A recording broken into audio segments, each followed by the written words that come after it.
Olá, corretores e corretoras da Fernandes Mera. O intuito hoje aqui é fazer um vídeo para vocês, um pouco explicando algumas constatações nossas, algumas comparações, algumas análises rápidas que a gente fez de números de empreendimentos imobiliários, de economia, coisas históricas, para poder trazer um pouco mais de base e que se vocês quiserem, se vocês assim quiserem, podem inclusive enviar para os seus clientes para eles tentarem entender um pouco uma coisa que a gente entende bem, que a gente vive nesse mercado e talvez possa parecer meio diferente ou meio novo para os seus clientes. Mas enfim, a ideia aqui é falar um pouco dessa questão do Covid-19 versus uma possível crise, que é um assunto, e como interpretar o mercado imobiliário em relação a isso tudo. O que é a história, o que os dias nos mostraram em relação a isso. Então, primeira coisa, a ideia aqui, eu não quero dar uma de economista, não sou economista, não quero dar uma de Ricardo Amorim, fazer grandes previsões, quero mais me basear no passado do que no futuro. E tentar achar número e talvez o passado nos mostre algumas conclusões muito melhores do que qualquer outra. A gente entende bem de mercado e consegue falar um pouco o histórico dele. Então, alguns dados aqui para vocês. A gente pegou um gráfico feito pela Economática, muito bem feito, um estudo das últimas 4 grandes crises da Bolsa, 71, 87, 80, 71, 86, 87, 97 e 2008. Como se comportou, como que a Bolsa se comportou, e aí eu vou voltar um pouco para o mercado imobiliário. Então, alguns números para vocês vão poder acompanhar aqui no vídeo. Em 71, os índices caíram 81%. 71 era uma mistura de final do milagre brasileiro com crise do petróleo. Então, ao longo de algum tempo, às vezes semanas ou meses, a Bolsa despencou 81%. Ela demorou 14 anos para voltar no mesmo ponto do pico que antecedeu essa queda. Em 86, que era o final, era o fracasso do plano cruzado, que era de congelamento de preço e tal, e uma série de medidas acessórias a essa, junto com o crash da Bolsa de Nova York de 87, a Bolsa despencou 90% e ela demorou 7,7 anos para se recuperar para o mesmo ponto do pico, ou seja, quase 8 anos. Em 97, que era uma mistura de crise dos tigres asiáticos e um pouco depois a bolha da internet e tal, que se somou, a Bolsa caiu 83% e demorou 8,2 anos para voltar no mesmo ponto do pico anterior. E em 2008, que foi uma crise bem diferente, ela se propagou muito como mercado imobiliário, mas porque na verdade o mercado americano imobiliário ele é formado e especialmente a estrutura de financiamento dele é muito diferente da nossa. Então você financia 100% de imóvel, as análises eram muito lenientes lá, tanto que teve até uma crise grande de fraude, porque demonstrou as fraudes das grandes empresas de rating, das agências de rating, o que demonstrou uma má avaliação do conjunto e dos indivíduos, uma má avaliação individual por parte dos bancos. Lá no mercado americano, o financiamento não se restringe à compra do imóvel, tem a hipoteca que é fortíssima lá e praticamente inexistente aqui no Brasil, que você dá o imóvel em garantia de um empréstimo com juros mais baixos e sai torrando, consumindo com aquele dinheiro. No Brasil isso praticamente inexiste, mas lá se tornou uma grande bomba porque além das pessoas em si que ficaram inadimplentes, muitos outros fundos e outros países compravam esses títulos que estavam mal avaliados. Aqui no Brasil, para você comprar um imóvel é no mínimo 30% de entrada, em 99% dos casos, e você ainda vai ter uma avaliação relativamente rigorosa, especialmente se comparada com os americanos. Então a gente está muito longe dessa crise, a gente passou dela de uma forma muito mais branda, da forma como ela estava montada lá. Mas mesmo com toda essa impressão que se ficou do mercado imobiliário, lá caiu, a Bolsa nesse momento caiu de 71% e levou 9,4 anos para se recuperar para o mesmo ponto onde ela estava. Isso aqui, acho que ela nos dá algumas lições, né? Então, guardem esses números, especialmente as últimas 3, que entre uma e outra foi aproximadamente 8 a 9 anos para ela se recuperar para o ponto onde ela estava anteriormente, e que a queda foi em torno de 70% ou alguma coisa próximo disso. Aí, como a gente está nesse mercado há um bom tempo, a gente resolveu recuperar alguns dados de produtos, empreendimentos que foram lançados logo na sequência da crise de 2008. Ela estourou, o marco dela foi a quebra do Lehman Brothers, um banco histórico praticamente americano e que quebrou no meio da crise, que foi em setembro de 2008. Então eu peguei alguns lançamentos logo da sequência, foi no final do ano, ficou só essa conversa no final do ano. Em 2009 alguns lançamentos começaram a acontecer. Vou citar alguns deles aqui e um pouco a trajetória, para ver o que a gente pode esperar nos próximos anos. Então, por exemplo, um dos lançamentos foi o Good Life Vila Romana. Ele lançou aproximadamente por 3.800, 3.700, 3.900 o metro quadrado. Hoje, se você procurar em qualquer portal, você vê que o preço de venda dele é entre 10.500 e 11 mil reais o metro. Então assim, não estou dando nenhum dado que nós criamos aqui. Estou pegando o preço de venda de lançamento, que é um fato, o preço que a gente busca em portais verticais, portais imobiliários que vocês podem procurar, e estou pegando a queda que eu vi num artigo da Economática, então você pode avaliar todos eles. Mas o fato é, o que foi um dia 3.800, hoje vale de 10,5 a 11. Ah, mas até aí não é tanta coisa, são 10, já são 10 anos completos, um pouco mais e tal. Mas calma, o preço que a gente sempre fala, o preço de lançamento, é o preço da tabela financiada. Quando você aplica um dinheiro, você nunca vai aplicar o dinheiro financiado. Você não vai na corretora e põe 10%, depois mais 5%, depois mensais e não existe. Você vai botar o dinheiro à vista. Então, para comparar coisa com coisa, tem que falar o preço à vista da época, que na época, como a Selic era mais alta, os descontos eram em torno de 17%, 18%, 20% para uma compra à vista em relação a esse preço de face que é o financiado. Então, se fosse o preço à vista, essa pessoa compraria por R$ 3.100 o metro quadrado, o que hoje vale 10.011. Mas se fosse uma aplicação como você faz, por exemplo, na bolsa, você teria, não deixar o apartamento trancado, você ia alugar esse apartamento. Então, para fazer uma conta branda, não exagerar, mesmo esse preço sempre do preço à vista, que daria muito mais do que eu estou falando, eu quero fazer uma conta bem pé no chão, você teria um aluguel de 0,6 ao mês, líquido, tranquilamente. Então você pega esse 0,6 e multiplica pelo número de meses que o apartamento está pronto. Então esse apartamento, que nem era um apartamento preparado para investimento, eram 3 dormitórios na Vila Romana. Se eu pegar só a valorização dele, do preço à vista, que alguém tivesse investido à vista lá no começo, e que ele vale hoje, mais o aluguel desses anos, sem correção, não corrigiu o aluguel e nem reinvestiu o aluguel. Estou fazendo uma conta de juros simples, bem conta simplíssima para ficar bem claro o que eu estou querendo dizer. A valorização desse imóvel nos últimos 10 anos, somando, puramente somado, sem correção, sem reinvestimento, daria cerca de 280%.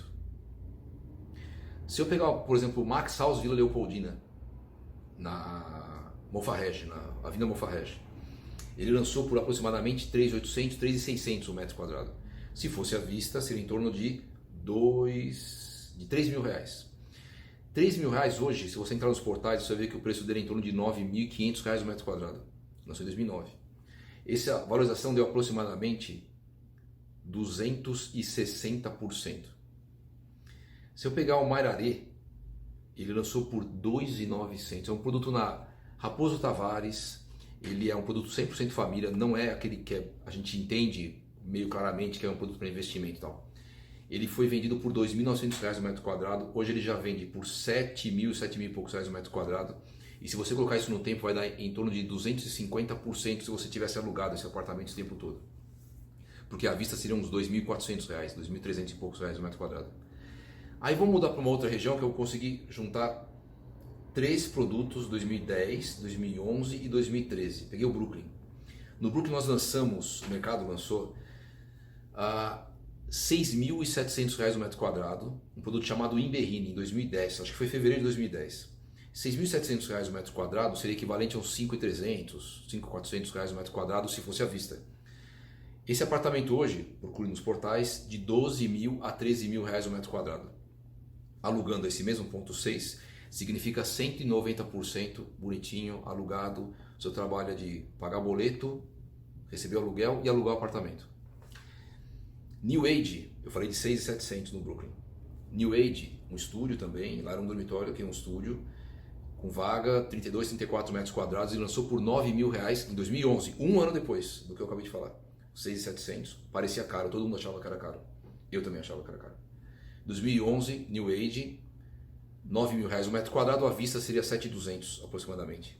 Esse apartamento você compra hoje por 14 a 14.500 reais o metro quadrado. Ele lançou em 2011 e logo ficou pronto em 2014. Ele é alugado pelo menos 140% de lá para cá. Passou pela crise de 2014, 15, 16, 17, bonitinho, alugado, quietinho, parado lá.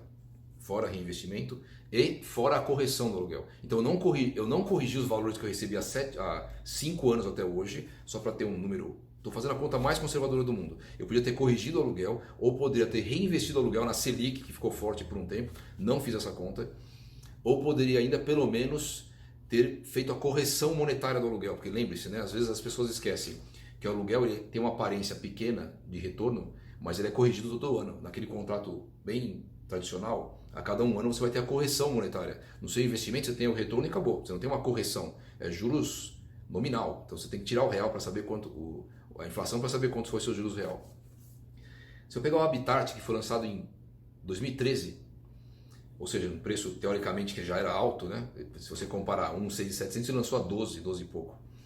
Hoje você vende esse apartamento por 14 mil reais e ele alugado já deu também uns 80% ou perto disso, que é o apartamento mais próximo daqui. Aí vem aquela questão, não, mas então se eu comparar com bolsa, tal. Então, primeira coisa, o aluguel, sabe qual trabalho você vai ter? Você não vai arrancar um fio de cabelo de preocupação, nada.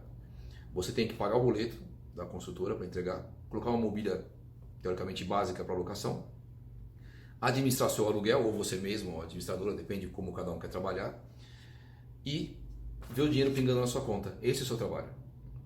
Ou você deixa na bolsa, tem gente que entende muito mais, tem gente que entende muito menos, depende um pouco da característica de cada um, evidentemente são perfis diferentes, mas você pode achar que tem 100 num belo dia, a bolsa cai 65, você tem 35, e evidentemente o seu corretor vai te convencer que é melhor ficar, porque pode valorizar 30% em 3 semanas, digamos. Só que 30% para mais de 35 é 45. Então você perdeu 55 do mesmo jeito. O que você colocou um dia 50, que virou 100, aí virou 45 ou 35, fica um rally diário na bolsa, parece um eletrocardiograma, e você arrancando os cabelos, que eu também ficaria nesse caso. Só que realmente você vê que tem uma diferença você pagar boleto e receber seu aluguel, ter a valorização do bem, mais o aluguel e mais a correção do aluguel, que ninguém conta esses três. Falar, o aluguel dá ponto alguma coisa. Não, o ponto alguma coisa está aumentando. Porque quando eu falei de todos os produtos que eu comentei aqui com vocês, nenhum deles na época existia Airbnb, não existia nenhum tipo de plataforma dos incorporadores que criaram para a gestão do aluguel do comprador, ou seja, você pode ter uma gestão hoje muito mais profissionalizada com a administração, ou não, você faz o seu aluguel tradicional anual, semestral, 3 anos, depende de como você quer fazer, ter a correção disso, mas enfim, hoje tem muito mais alternativas que podem aumentar esse retorno, maximizar o retorno do que tinha antes.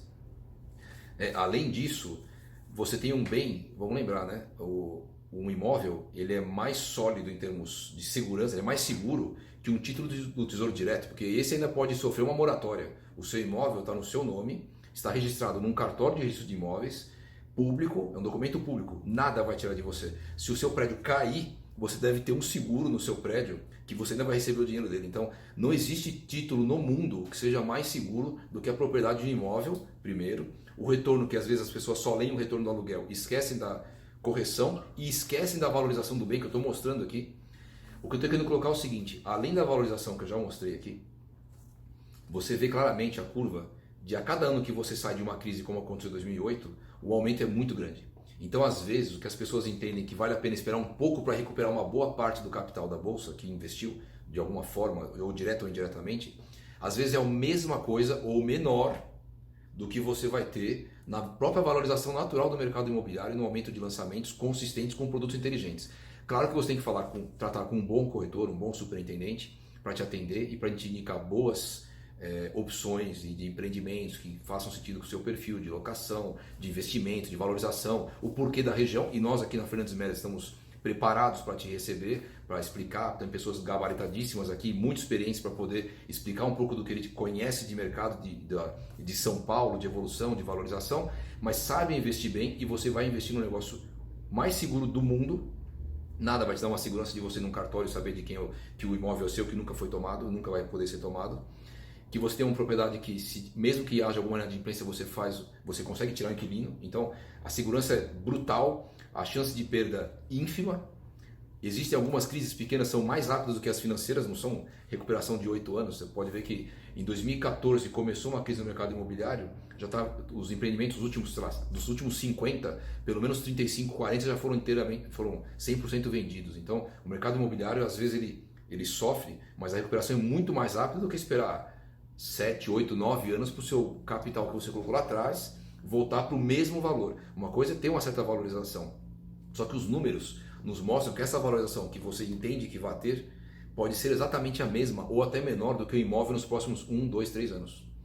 Ou seja, o próprio Luiz Stuhlberger, que é o gestor, acho que é o fundador e gestor do Fundo Verde, um cara quase um guru do mercado, comentou numa entrevista há alguns poucos dias que estavam entrando 1 milhão, de 2016 a 2020 entraram 1 milhão e 100 mil novos investidores na bolsa, que podia ser um número exagerado, tanto que ele colocou a seguinte expressão, ele falou, são os viúvos do CDI, que enfim, não tem mais a Selic de 14, 12, 10, 9 e tal, acabou essa festa, e a torcida do Corinthians e eu, palavras dele. E ainda falou, a cada mês parece que aparecem dois novos fundos que vão cada vez sobrecarregando mais a bolsa e montando quase que uma bolha para ser tanto dinheiro investido e conseguir trazer tanto resultado. E uma coisa que eu acho que é importantíssima lembrar é que na crise de 2008, por exemplo, em 2008, 2009, a Selic estava em torno de 8 e tanto e 9%. Dessa vez, se você tirar o dinheiro da bolsa e parar de tentar acreditar que você vai ter um retorno que vai chegar sequer perto do que você tinha em questão de meses, nós estamos com uma Selic de 3,75 e na ocasião nós estamos com 9, 8 e não sei quanto. Então a opção do mercado imobiliário pode parecer, mas agora eu vou comprar um apartamento se eu não estou entendendo bem a situação. É justamente por não entender bem a situação e por números que a Fernandes Mera aqui, que eu represento, está te apresentando com números, dados e fatos, retorno, apartamento, valorização, portais imobiliários, enfim, são coisas numéricas, todas críveis aqui com fundamento, que você pode entender que você ir para o mercado imobiliário não é uma falácia, não é uma frase pronta, mas é uma segurança aliada à valorização e uma renda, especialmente para você que está pensando numa futura aposentadoria, numa segurança para você e para sua família. Então, espero que tenha ajudado em algum ponto os corretores e especialmente os clientes. E fale com o seu corretor, da Fernandes Mera, que ele pode te ajudar a encontrar ótimos investimentos e, com o maior prazer do mundo, apresentar o seu futuro apartamento, sua futura casa. Muito obrigado a todos.